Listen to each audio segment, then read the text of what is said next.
दोन नंबर ते सारखे धंदे माझे काही धंदे नाहीत. काही लोकांना आजपर्यंत रस्ते केले नाही, कागदपत्रीच रस्ते केले. टाकळ गव्हाणमध्ये असं ऐकलं मी तुमच्या गावात स्मशानभूमी नाही म्हणे. त्या लोकांनी आजपर्यंत कागदपत्र रस्ते केले आणि हे दुसऱ्या जणांवर ओढत आहेत. कोणी कागदपत्री बिल उचलते नाही, बॅनर कोणी पाडलं कोण नाही, लोकांनी पार्टी का त्यांनीच पाडलं याचं आम्हाला माहित नाही. आरोप करणारे कोण आहे, त्यानं काय केलं आजपर्यंत दाखव. त्याच्या गावात 4 वर्षाखाली बिल उचललेले आहेत त्या गुत्तेदाराने. ते आज रोजी काम कंप्लीट करतायत निवडणुकीच्या तोंडावर. योगायोग जर ही निवडणूक झाली नसती तर शेतकऱ्याला रस्ते बघायला मिळाले नसते. जिल्हा परिषद स्थापना झाली त्यावेळेपासून या सरकारमध्ये कधी सर्वसामान्य माणसाला संधी दिली नाही. परभणी जिल्ह्यातील सर्वात चर्चित असा जिल्हा परिषद सर्कल म्हणजे लोगाव सर्कल मधून अजितदादांच्या राष्ट्रवादीकडून मंचक वाघ हे जिल्हा परिषद सर्कलचे उमेदवार आहेत. सर, तुम्ही जिल्हा परिषद सर्कल लोगाव मधून निवडणुकीला उभे आहात. तुम्ही लोगाव सर्कल जनतेला काय सांगा? लोगाव सर्कल जनतेला एवढंच सांगेल, आजपर्यंत या सर्कलमध्ये जी काही जिल्हा परिषद स्थापना झाली त्यावेळेपासून या सर्कलमध्ये कधी सर्वसामान्य माणसाला संधी दिली नाही. आजपर्यंत या सर्कलमधलं जे राजकारण आहे सगळं राजकारण घराण्याशाहीच. प्रत्येक वेळेस तेच, साहेब आले, साहेबाच्या नंतर साहेबाच्या मुलाला द्यायचं, मुलाच्या नंतर साहेबाच्या पुतण्याला द्यायचं. या सर्कलमध्ये आजपर्यंत सर्वसामान्य माणसाला संधी दिली नाही. आज मला 100% विश्वास आहे या सर्कलमध्ये सगळी जनता मला 100% भरपूर प्रतिसाद देईल. लोगाव सर्कलचे तुम्हाला काय वाटते, कोणते मुद्दे आहेत त्या असे ज्वलंत मुद्दे कोणते जे ग्रामीण भागातल्या लोकांचे? ग्रामीण भागाच्या लोकांचे शेतरस्त्याचे मुद्दे असतात, कुठं नाली, रस्ता, सिमेंट रस्ते, हे काही जे मुद्दे असतात हे मुद्दे आम्ही पूर्णपणे सोडवण्याचा प्रयत्न करू. मला सांगा, या निवडणुकीत तुमचं विजन काय, म्हणजे काय तुम्ही निवडून आल्यावर असे कोणती कामं करणार त्या कामाच्या आश्वासनावर लोकांनी तुम्हाला निवडून द्यावं लोगाव सर्कलचे? सगळ्यात पहिले एकच काम करेन, जे काही शेतरस्ते असतील सगळ्यात पहिले जे शेतकरी बांधवाची जी अडचण आहे, पावसाळ्यात काही लोकांना शेतात जाता येत नाही, प्रत्येक भागातली शेतकऱ्याची अडचण आहे. काही लोकांना आजपर्यंत रस्ते केले नाही, कागदपत्रीच रस्ते केले आजपर्यंत. कोणी केले कागदपत्र रस्ते? कागदपत्री हे कोणी माजी सदस्य असतात, माजी अध्यक्ष असतात, त्या लोकांनी आजपर्यंत कागदपत्र रस्ते केले आणि हे दुसऱ्या जणांवर ओढत आहेत. कोणी कागदपत्री बिल उचलतंय, कोण कागदपत्री बिल उचलतंय, सगळ्या जनतेला माहिती आहे, सगळ्या सरकारनं बघितलेलं आहे. म्हणजे कोण सांगा तुम्ही, कोण जे उमेदवार आहेत ते समोर. कुठले उमेदवार? 4 उमेदवार. कुठले उमेदवार कागदपत्र बिल उचलली? काही उमेदवार असतात, कुठल्या उमेदवार माजी सदस्य कोण जे असतात, माजी अध्यक्ष कोण जे असतात, माजी सदस्य असतात, हे माझे आरोप करतायत यांनी यांच्या गावात कागदपत्री बिल उचलले. माझ्या गावात जर जाऊन बघितलं कुठं शेत रस्ता आम्ही चिखलाचा रस्ता ठेवलेला नाही. 10 वर्षाला सरपंच आहे मी टाकला कोणचा. टाकळ गव्हाणमध्ये असं ऐकलं मी तुमच्या गावात स्मशानभूमी नाही म्हणे. स्मशानभूमी नाही आहे मला मान्य आहे, मात्र काही दिवस मी खूप पाठपुरावा केला. मात्र पाठपुरावा करत असताना या पाठपुराव्याला साथ लागत आमदार खासदार या दोघांनी मला काही सहकार्य केलं नाही. स्मशानभूमीसाठी जागा नव्हती. आज स्मशानभूमीसाठी आम्ही जागेची मागणी केलेली आहे. लवकरात लवकर स्मशानभूमीचं होऊन जाईल. 3-4 महिन्यात जागेला आम्हाला तहसीलला आम्ही अर्ज केलेला आहे. या 2-3 महिन्यात जवळपास जागेला आम्हाला परवानगी मिळाली की आमच्या हातावरच करू. आम्ही सदस्य झाल्याच्या नंतरच स्मशानभूमी करू. इतके दिवस काय वेळ लागला तुम्हाला वाटत नाही का? एक स्मशानभूमी जे लोकांसाठी गरजेची वस्तू आहे. नाही, लोकांसाठी गरजेची वस्तू आहे. आम्हाला पण गरज आहे त्या वस्तूची 100%. आम्हाला जागेची अडचण होती, आम्हाला जागा उपलब्ध नव्हती. एवढे दिवस आम्ही आमदार साहेबाकडे पाठपुरावा केला, तहसीलदाराकडे पाठपुरावा केला, तर आम्हाला ती काही गायरान जमीन देण्यास ते नकार केला.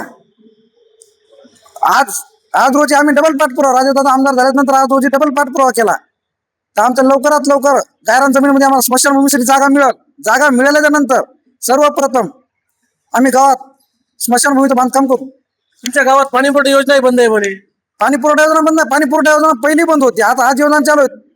तुम्ही एखाद्या दिवस मला प्रश्न विचारण्याऐवजी तुम्ही एखाद्या दिवस सकाळी रोज 7 वाजता गावात एखादी चक्कर मारा. काय तसा आरोप आहे ना आरोप प्रत्यारोप करा, काय त्याला बिनबुडाचे आरोप आहेत. ते आरोप करणारे कोण आहे, त्याने काय केलं आजपर्यंत दाखव. त्याच्या गावात जे घडीचा जे उमेदवार आहे ते गुत्तेदार आहे म्हणे, त्याची गुत्तेदारी खूप चांगल्या पद्धतीने चालती म्हणे आणि ते निवडून ते गुत्तेदारीच करणार म्हणे. नाही, माझी गुत्तेदारी तर काही नाही. मी स्वतः गुत्तेदार नाही, मी फक्त छोट्या गावाचा सरपंच आहे. माझी गुत्तेदार नाही. त्याला जर वाटत असेल त्याच्यासारखं माझं काही नाही. 2 नंबर ते सारखे धंदे माझे काही धंदे नाहीत. त्याचे 2 नंबर धंदे. 2 नंबर नसता काय म्हणतात, एवढी प्रॉपर्टी कशात जीवास जमते. ज्या प्रॉपर्टी आहेत, आज जे पैसा जे खर्चालेत लोक कशात जीवात चाललंय. मी गुत्तेदार तर काही नाही, उलट तेच गुत्तेदार आहेत. आज रोजी काय ज्या गावाला जे 4 वर्षाखाली बिले उचललेले आहेत त्या गुत्तेदाराने ते आज रोजी काम कंप्लीट करतायत. उद्या तुम्ही चौकशी करा त्या कामाची, कधी बिले उचलले तर कधी रस्ता करतायत ते. म्हणजे जे कामं चालू आहे त्याचे बिल ऑलरेडी उचलले ना, आता निवडणूक तोंडाचं काम चालू आहे का? ऑलरेडी 2 वर्षाखाली बिले उचलले, 2 वर्षाखाली बिले उचलले, त्याचे काम आज चालू आहेत निवडणुकीच्या तोंडावर. योगायोग जर ही निवडणूक झाली नसती तर शेतकऱ्याला रस्ते बघायला मिळाले नसते. कोणी केले सगळे? हे जे कोणी मला गुत्तेदार म्हणतात त्यांनी केले.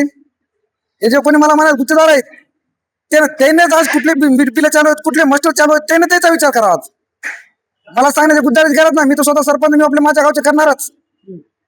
काही गावात त्याने बाहेर गावाचे कामं केलेत, त्या त्या गावामध्ये त्यानेच बघा किती बिल उचलले. 2 वर्षाखाली बिल उचललेले आहेत. आज रस्त्याचे कामं चालू आहेत. ते तुम्ही सांगायले रस्त्याचे बिल उचलले, कोणत्या गावातले बिल उचलले? नाही, ते काय गाव असताना ते त्यानं जे आता जे काही मुळाकोमध्ये कोणी ऐकेन मतदारसंघातल्या सगळ्याच लोकांना माहिती आहे. हे काय मीच सांगायची आवश्यकता नाही. कोणत्या गावातले उचलले त्या मतदाराला कळलेलं आहे ते. तुमच्या विरोधाच्या तुम्ही कागदावर बिल उचललेली आहेत. नाही, मी तर काय दावलं उगा काहीतरी आरोप प्रत्यारोप आहेत. ते निवडणुकीच्या तोंडावर झालेले आरोप आहेत. एकही काम असं असू शकत नाही माझं. कागदपत्र बिल उचललेलं कुठली जर चौकशी केली तर मी तरी कुठे सामोरं जाणार नाही. आज माझं कुठे एकही काम चालू नाही निवडणुकीच्या तोंडावर.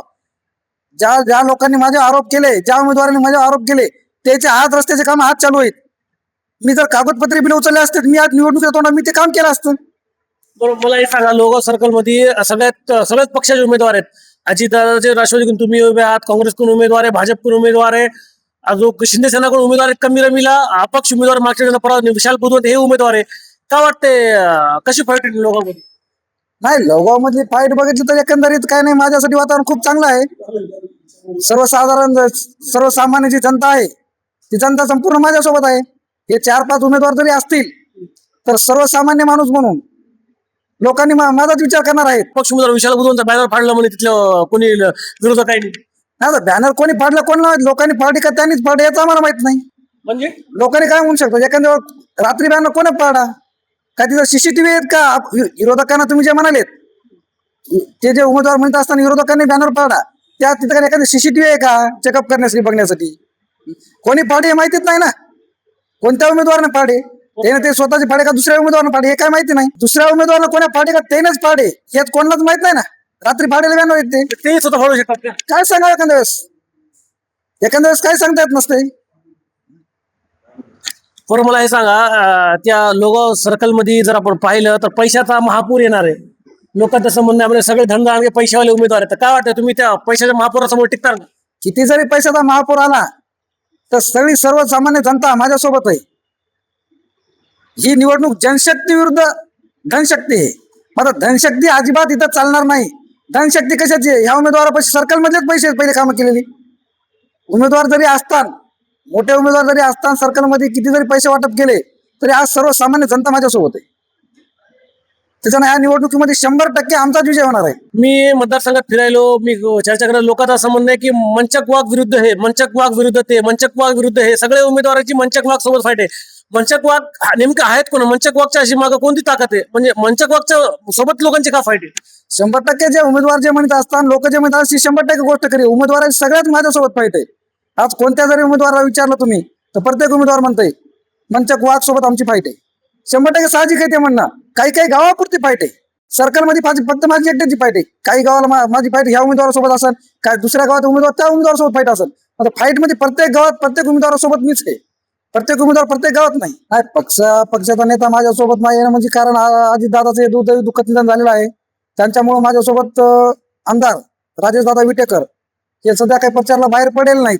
आणि हे आजूबाजूचे जे उमेदवार आहेत ह्यांना एखाद्या वेळेस वाटत असेल जे सर्वसामान्य माणूस जर निवडून आला तर आमदार प्रचारला आले, खासदार प्रचारला आले, माजी मंत्री प्रचारला आले, एवढे लोक येऊन जर ते सर्वसामान्य माणूस जर निवडून येत असेल त्याच्यामुळे हे लोक जास्त माझ्या मतदारसंघात प्रचारासाठी येत आहेत. लोगाव सर्कलच्या जनतेला तुम्ही काय आवाहन करणार, त्यांनी तुम्हाला का मतदान करणार? लोगाव सर्कल जनतेने मला मतदान करण्याचं कारण एकच की सर्व सर्कलचा विकास करून घेण्यासाठी मला मतदान करावं सर्व जनतेने. आणि दुसरा मुद्दा बोलायचं जर झालं तर महाराष्ट्र राज्याचे माजी मुख्यमंत्री अजितदादा पवार यांचं 28 तारखेला दुःखद निधन झालं.